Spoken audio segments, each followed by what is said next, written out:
vidéo, je vais essayer de vous expliquer les différents systèmes de coordonnées utilisés pour repérer un point matériel M dans l'espace au cours du temps. Donc, on commence par le système de coordonnées cartésien.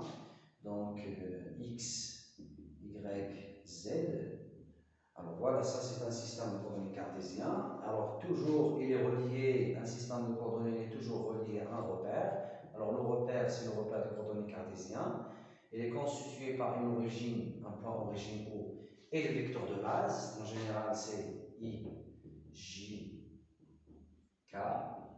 Voilà. Effectivement, le choix des vecteurs de base, donc il est relié à la nature du mouvement. Si on a un mouvement qui s'effectue selon une seule direction, donc effectivement le repère il est constitué par une origine, une seule vecteur de base. Si le mouvement est plan, nous allons avoir deux vecteurs de base. Si le mouvement s'effectue dans l'espace, nous avons besoin, pour repérer un point matériel M dans l'espace, nous avons besoin de trois coordonnées. Voilà. Donc, par exemple, soit un point matériel dans l'espace, quelque part, à un instant T, on veut le repérer en utilisant le système de coordonnées cartésien. Donc, vous savez tous comment on fait pour faire ce repérage. Donc, c'est très simple. Donc, nous avons le repère, il est constitué par trois axes.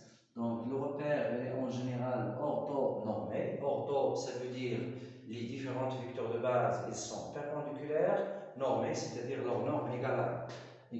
Donc, ortho, ça veut dire tout simplement I, il est perpendiculaire à J, et J, il est perpendiculaire à K, et K, il est perpendiculaire à I, tout simplement. Normé, ça veut dire les normes de tous les vecteurs, ils sont égales à 1. Voilà. Voilà. Donc, si on a un point matériel M, par exemple, donc pour faire le repérage, c'est très simple. On commence par faire la projection sur le plan X ou Y, et puis, donc une deuxième projection.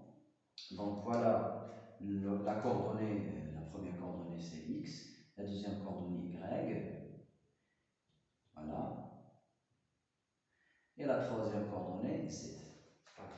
Donc, maintenant, pour mathématiser, bien sûr, ça, donc on peut définir un vecteur position, le vecteur position OM, et puis donc il faut exprimer ce vecteur position dans les vecteurs de base, donc ou bien en fonction de ces vecteurs de base, donc OM, tout simplement, il peut s'exprimer comme ça, donc c'est XI plus YJ plus ZK. Voilà. Maintenant, la vitesse, donc si on veut à un instant t, par exemple, à un instant t, donc on a repéré le point M, on a, si on veut par exemple donner l'expression de la vitesse à un instant t, la vitesse du point M, la vitesse instantanée bien sûr, donc c'est une grandeur vectorielle, elle est définie comme étant la dérivée du vecteur position M sur dt, donc, et puis donc on va dériver toutes les grandeurs qu'on a ici. Donc nous avons x, donc puisque le point M est en mouvement, x, y, z, ce sont des fonctions qui dépendent du temps, alors que i, j, k sont des constantes. Donc puisque ce sont des constantes, donc le produit de x par i, donc la dérivée de cette grandeur est égale à la dérivée de x fois i. Voilà. Et voilà pour la même chose pour yg, la même chose pour zk. Donc dans ce cas, donc, ça va être égal tout simplement d de x sur dt et donc le produit, donc on peut aussi écrire x fois d de i sur dt. Ça va être égal à 0. Pourquoi? Parce que i est une constante. Et puis donc la même chose pour les autres grandeurs. Donc on ne va pas écrire ce terme. Donc ça va être égal d de y sur dt j plus d de z sur dt k. Donc c'est x point i plus y point j plus z point k. Voilà. l'expression de la vitesse. Maintenant, l'expression d'accélération. Alors, l'accélération est aussi définie comme étant la dérivée par rapport au temps de la vitesse, la dérivée première par rapport au temps de la vitesse. Donc, ça va être égal effectivement de la même façon. Donc, x de point. Donc, x point, donc la dérivée de x point, c'est x de point i. Donc, la dérivée de i égale à 0. Donc, voilà. Plus y de point j plus z de point k. Et voilà l'accélération. Donc, et comme ça, on peut dire qu'on a fait une petite cinématique du point matériel M. Donc, en connaissant le vecteur position, vecteur vitesse et le vecteur accélération à un instant t quelconque. Donc, bien sûr, voilà. Donc, c'est une partie de l'étude cinématique qu'on a fait ici. Maintenant, on passe vers un autre système de coordonnées. C'est le système de coordonnées polaires. Si nous avons par exemple un mouvement d'un point matériel M qui s'effectue dans le plan, c'est-à-dire on a un mouvement plan. Donc nous avons besoin de deux coordonnées pour repérer un point matériel qui effectue un mouvement dans le plan. Donc on peut choisir effectivement ce système de coordonnées pour répondre à la question. Donc, le système de coordonnées polaires est constitué par deux coordonnées r et θ. Donc, comme j'avais dit auparavant, donc, un système de coordonnées est toujours relié à un repère. Donc, on peut le noter par exemple RP polaire, donc tel que son origine sur le point M, le point matériel M lui-même, et bien évidemment la base, elle est constituée, la base du repère. Donc c'est un repère, on l'appelle repère relatif en général parce que c'est pas un repère qui est fixe. Donc son origine, comme vous voyez ici, c'est le point M. Et puisque le point M est en mouvement, donc le repère lui aussi sera en mouvement. Donc, donc les vecteurs de base, ils sont ER, Eθ. Alors, je vous explique, puisque bon, le mouvement est plan, donc nous avons ce repère et le relatif. Quand je dis relatif, c'est-à-dire son mouvement, il est toujours, bien sûr, étudié par rapport à un autre repère qui peut être considéré comme étant un repère absolu. Donc, on commence par dessiner le repère absolu, donc, puisque nous avons ici donc, une base constituée par deux vecteurs. Donc, le repère sera à deux dimensions. Donc, X, Y, I, J. Donc, le repère absolu OI, J. Donc, c'est un repère qui est fixe. Donc, c'est un repère absolu. Donc, si nous avons un point M quelconque à un instant T, donc, un point M est repéré par un vecteur position M, O. Donc, ces deux vecteurs qui constituent la base du coordonnée polaire, qui constituent la base du système de coordonnées polaires. Donc, c'est ER. Voilà. Côté θ, il est toujours perpendiculaire à ER. Voilà. Et θ dans ce sens. Donc, voilà les coordonnées. Donc, nous avons là θ et nous avons ρ, ou bien R. R, c'est ça. Donc, R c'est la norme de OM. Voilà. Et θ, c'est l'angle entre OI. Θ, c'est l'angle entre OI, ou bien entre I, l'angle entre les deux vecteurs I et OM. Donc, c'est ça. Voilà. Voilà, ce sont les systèmes de coordonnées cartésiens. Maintenant, on peut exprimer, bien évidemment, OM. On commence toujours par le vecteur position. Donc, OM, c'est quoi? Donc, OM, c'est RER. Voilà, comme vous voyez tous. Donc, OM. Donc, un vecteur quelconque, en général, lorsqu'on veut l'exprimer, donc un vecteur, par exemple, U, égale à la norme de U, multiplié par un vecteur unitaire I, par exemple. Voilà, donc c'est toujours comme ça. donc un vecteur unitaire I. Donc c'est ce qu'on a, c'est comme ça qu'on peut. Donc d'ailleurs OM, donc la norme de OM c'est R fois ER. Voilà. Donc OM sera R fois ER. Le vecteur vitesse V, donc il est défini comme étant la dérivée de OM par rapport au temps. Donc la dérivée de OM par rapport au temps, donc nous avons un produit ici de deux grandeurs, une grandeur scalaire et une autre vectorielle. Donc ça va être d de R sur dt fois ER plus R d de ER sur dt. Alors maintenant, puisque nous avons ici un repère qui est relatif, donc les deux vecteurs, ce sont les vecteurs qui changent, dont les propriétés changent au cours du temps, et par conséquent, d de R sur dt cette fois est différent de 0. ER est une fonction, donc ER est une fonction, qui dépend de temps et elle dépend aussi de θ. Elle dépend du temps, donc elle change de position, elle change de direction et de sens au cours du temps.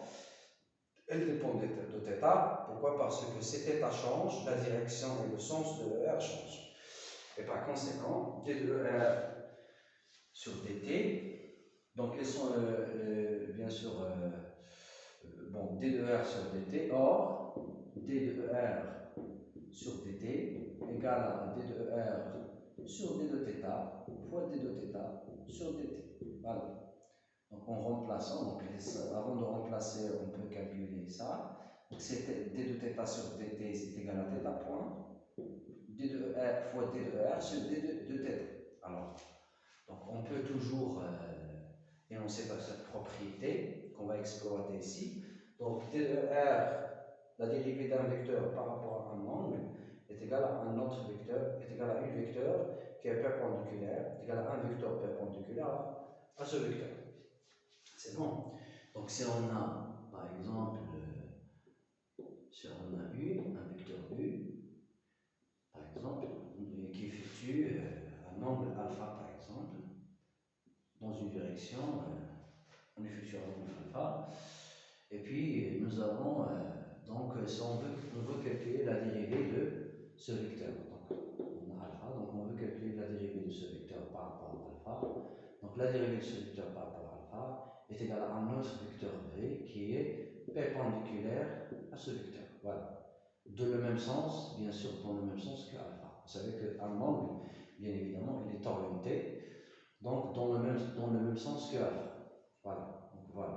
Il est perpendiculaire. Donc c'est ce qu'on va exploiter ici. Donc d de R sur d de θ égale à Eθ, donc c'est θ point Eθ. En remplaçant, on va trouver que, en remplaçant, qu'est-ce qu'on trouve? On trouve que, tout simplement, c'est R point ER plus R, θ point Eθ. Voilà. Donc maintenant, pour l'accélération, donc on peut calculer l'accélération du point M. Alors tout simplement, donc c'est R de point R. Voilà. Donc on peut faire la dérivée de R point R de point R plus R point la dérivée de d de R sur dt. Voilà. Plus R point, on fait la dérivée, on va dériver R cette fois et on laisse les autres. Donc c'est θ point Eθ plus la dérivée de θ point cette fois c'est θ de point, donc R θ de point Eθ plus la dérivée de Eθ, donc cette fois, donc c'est R θ point d de Eθ sur dt. Alors qu'est-ce qu'on a ici? On a à calculer, donc ces deux dérivés, il faut les calculer pour pouvoir donner un résultat. Voilà, donc je vais effacer ici pour continuer le calcul.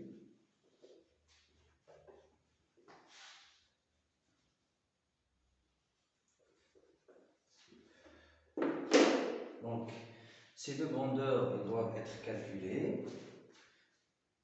Alors, les deux grandeurs doivent être calculées. Alors, on commence par la première grandeur, elle est déjà calculée. Donc, nous avons d de R sur dt égale quoi? Égale à d de R sur d de θ fois d de θ sur dt Donc ça va être égal, effectivement, à θ point Eθ. La deuxième grandeur, c'est d2 Eθ sur dt. Alors, je vais redessiner le schéma. Alors, qu'est-ce qu'on a ici? On a ER et on a Eθ. Donc, nous avons l'angle θ qui est orienté dans ce sens. Et voilà donc notre repère absolu. Donc, que les axes du repère, voilà, O, X, Y, I, J. Voilà, donc notre point M. Voilà. Donc maintenant, d de Eθ sur dt, c'est quoi? Donc, la dérivée Eθ, donc on sait très bien aussi que Eθ, il est relié, il est bien sûr, c'est une fonction qui dépend du temps, elle dépend de θ aussi. Donc, si θ change, Eθ, sa direction et son sens changent. Donc, d de Eθ sur dt égale à d de Eθ sur d de θ fois d de θ sur dt. Maintenant, d de Eθ sur d de θ est égal à un vecteur, égal à ce vecteur, est égal à un vecteur qui est perpendiculaire à θ et qui est dans le sens contraire de ER, c'est-à-dire ces deux vecteurs-là. Ce vecteur-là, c'est d de Eθ sur d de θ. Ce vecteur-là, bien évidemment, il va avoir le même norme que ER, mais bien sûr dans le sens opposé, donc c'est moins ER. Donc ça va être égal, cette grandeur égale à moins ER, donc c'est moins ER, et celle-là c'est θ point, donc c'est moins θ point fois ER. Voilà cette grandeur déjà calculée. J'efface pour continuer le calcul. Alors, donc maintenant, on peut réécrire l'accélération du point M, l'instant T. C'est quoi? C'est R de point R. Donc on va expliciter tout. Après, on va factoriser pour donner l'expression finale. Donc R point, donc on remplace R point θ point Eθ plus, encore une fois, R point θ point Eθ plus R θ de point Eθ plus R θ. Donc on va remplacer cette fois. Donc c'est un moins R θ point au carré ER. Alors comme vous voyez ici, donc je peux effacer tout ça. C'est déjà, on a déjà regardé. Donc maintenant on donc on va rassembler tout. On rassemble en fonction de R. Donc nous avons R de point qu'on va avoir. Donc je vais écrire avec un feutre différent. Donc R de point moins R θ point au carré. On va rassembler ces trois grandeurs. Donc c'est ER plus quoi? Plus R θ de point plus 2 R point θ point Eθ.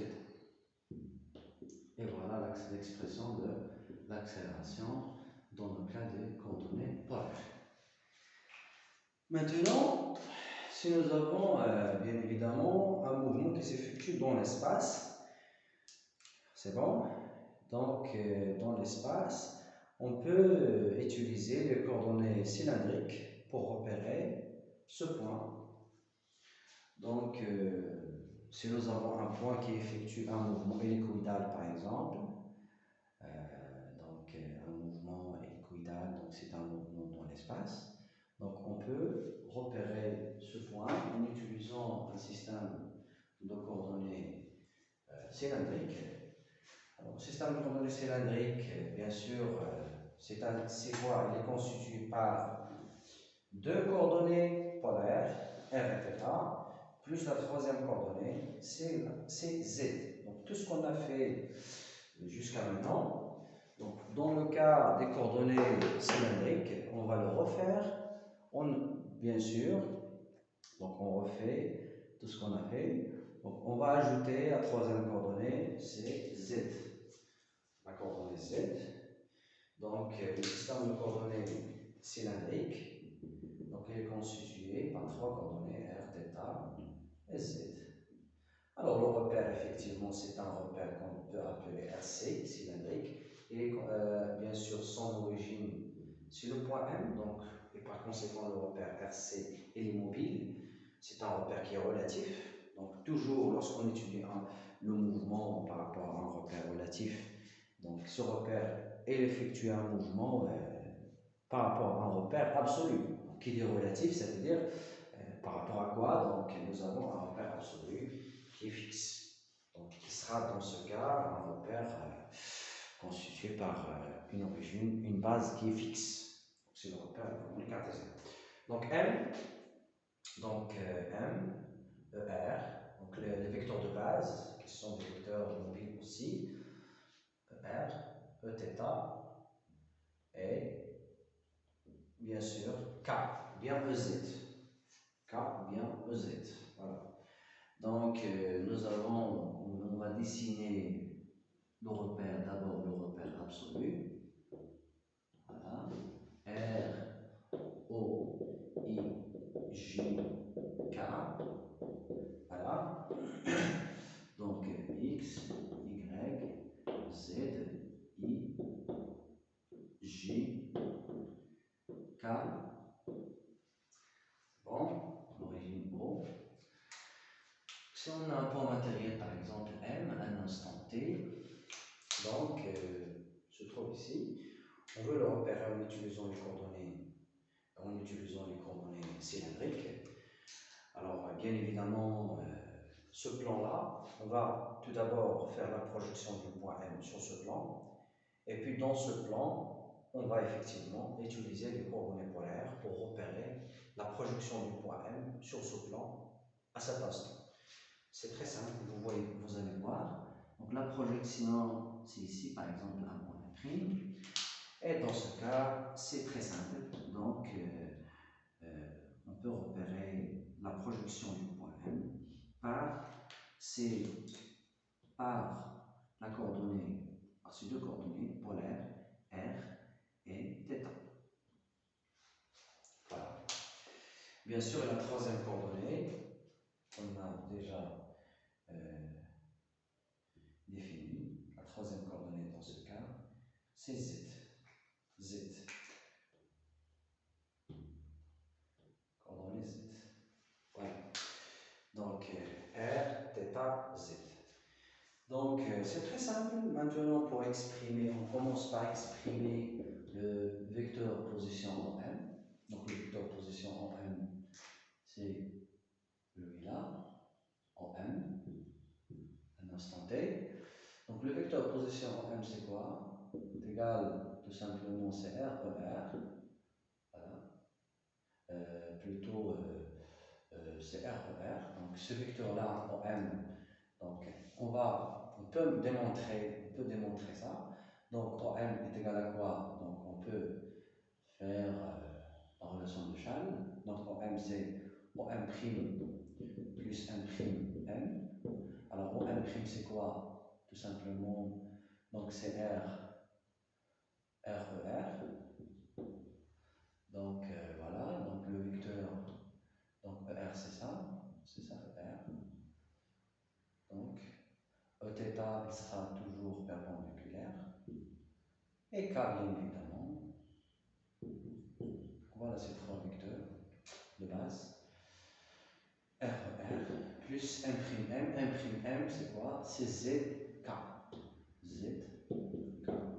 Vecteur vitesse, donc c'est la dérivée de OM. Donc c'est tout simplement, on a déjà quelques vecteurs vitesse dans le cas des coordonnées polaires. Ça va être égal à R point R plus R θ point Eθ.